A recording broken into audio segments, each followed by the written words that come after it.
The next thing you want to check on is your aircraft. You will want to make sure it has all the required documents to fly, that all the proper maintenance has been done, and of course do a thorough pre-flight inspection. I'll talk more about the last one in a separate series of videos about flight planning. For now, let's focus on documents and maintenance, and two acronyms to help you remember what those are: ARROWPEC and AAV8s. A is for Airworthiness Certificate. It's a simple piece of paper, usually white unless your aircraft has a special airworthiness certificate. It doesn't expire as long as the aircraft is maintained properly and operated in accordance with the federal aviation regulations. It is required to be on board the aircraft and visible to your passengers. On small aircraft, look for it near the pilot's legs.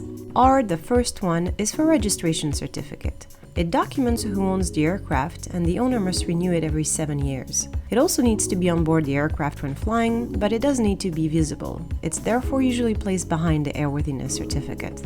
R, the second one, is for Radio Station License, and this is something you only need to worry about if you're going to fly outside the US. O is for Operating Limitations. A copy of the FAA-approved POH on board will satisfy this requirement for the specific airplane by serial number. W is for Weight and Balance. Make sure a copy of the current weight and balance is present on board. It is specific to each individual airplane, and always calculate your weight and balance before each flight to make sure you aren't overweight or outside the envelope. I will probably make a separate video to go over how to do this. P is for Placards. Look for those on the dashboard inside the cockpit. They list additional operating limitations in accordance with the POH. E is for External Data Plates. Look for those on the aircraft fuselage or empennage. That's also where you will find your plane serial number. C is for Compass Deviation Card. Look for it next to your magnetic compass if you have one.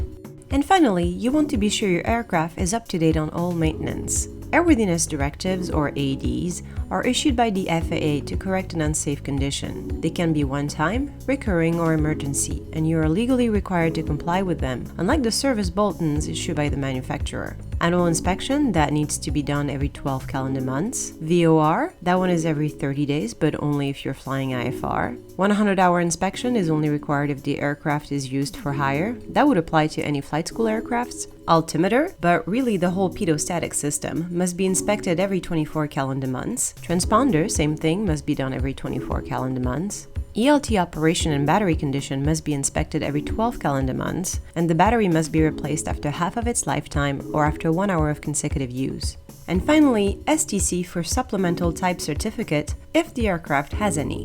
You can double check those have all been completed by looking in the aircraft maintenance logbook. Next, we'll talk about the environment.